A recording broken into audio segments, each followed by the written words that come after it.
or termination. So yeah, this is a update on a video that I did a little while ago, a couple of weeks or so ago, or whatever, that I did about asking, is Trump in violation of the Constitution? And I did that video about his businesses and him still being the head of the different businesses that he has while becoming president. And I went over the word remuneration, which is the word that you see here, which in short means money paid for work or a service. When you are the president of the United States, it is against the Constitution for you to head your businesses and still be profiting off of those businesses,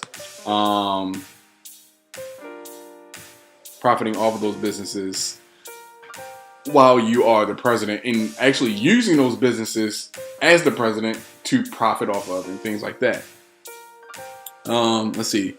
The compensation, remuneration is the compensation that one receives in exchange for the work or services performed, not to be confused with giving away or donating, or the act of providing to. A number of complementary benefits, however, are increasingly popular remuneration mechanisms. Remuneration is one component of reward management. And that is a derivative of the title of nobility clause. The title of nobility clause is a provision in Article 1, Section 9, Clause 8 of the United States Constitution that prohibits the federal government from granting titles of nobility and restricts members of government from receiving gifts, emoluments, offices, or titles from foreign states without the consent of the United States Congress, also known as the Emoluments Clause. It was designed to shield the Republican character of the character of the United States against so-called quote-unquote corrupting foreign influences. The shield is reinforced by the corresponding prohibition on state titles of nobility in Article 1, Section 10, and more generally by the Republican Guarantee Clause in Article 4, Section 4. So basically, you are not, as the president, allowed to benefit from your own businesses. It's a conflict of interest. And then use those businesses as a part of your presidency. So the question is Trump in violation of the Constitution? And people in Congress seem to believe that he is in violation of the Constitution. Will he be impeached? That is a very, very, very good question. I don't know if he'll be impeached. But Trump says that, let's see. Trump says the lawsuit charging he violated Constitution is without merit. U.S. President Donald Trump told reporters on Monday that a lawsuit accusing him of violating the U.S. Constitution by allowing his hotels and other businesses to accept payments from foreign governments was, quote-unquote, without merit. But actually, it's not without merit, especially if he is still the owner and president of those companies. He remarks to reporters in the Oval Office. His remarks to reporters in the Oval Office coincided with a letter by Democratic lawmakers asking the U.S. General Services Mission what it was doing about Trump's hotel lease for the old post office building. They said the lease states that no elected official of the federal government can share in government. Let me read that again. I'm messing up. They said the lease states that no elected official of the federal government can share in the agreement or benefit from it. So, there you have it. Again, this is another situation where, let me know what you guys think about this. Do you think he's in violation of the Constitution? Do you believe that he should be able to profit from his businesses using his title as the president of the United States, which sounds so fucking weird to say, but he is the president of the United States. No matter how much you hate to say it, he is.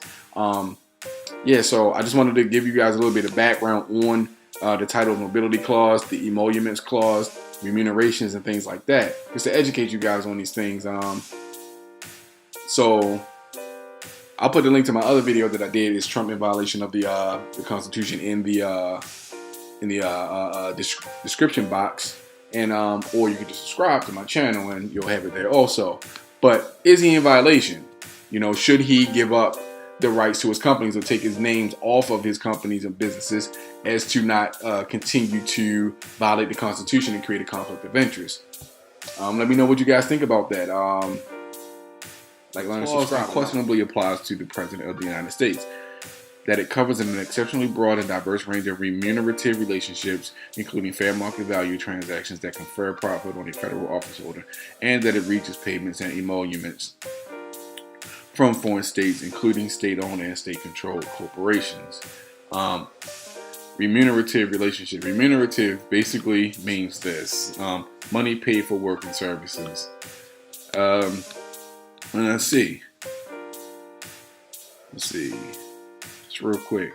Most troubling, Ivanka has participated in several meetings between Mr. Trump and foreign heads of state, including those from Turkey, Argentina, and Japan.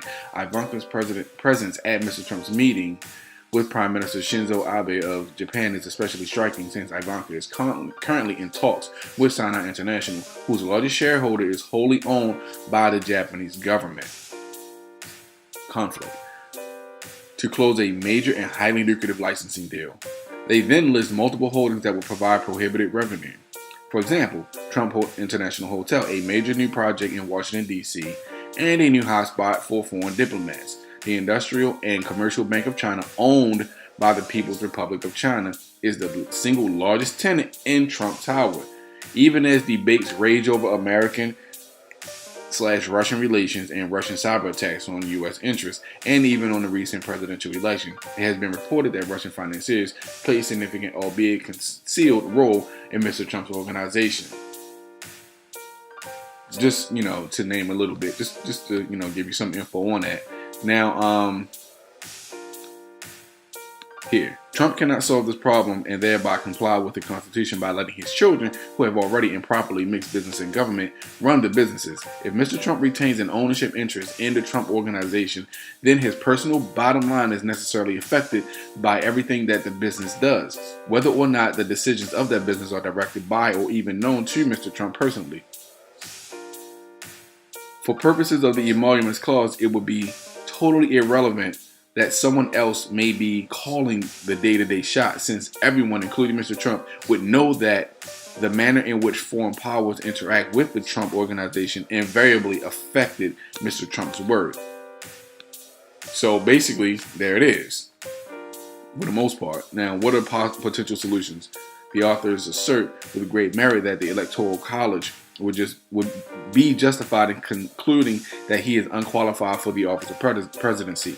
That, however, will not occur Monday. He will become the next president. Alternatively, if Mr. Trump enters office in what would obviously constitute a knowing and indeed intentional violation of the Emoluments Clause, and then declines to cure that violation during his tenure, Congress would be well within its right to impeach him for engaging in high crimes and misdemeanors. So, basically, Congress has the power to basically impeach him if he continues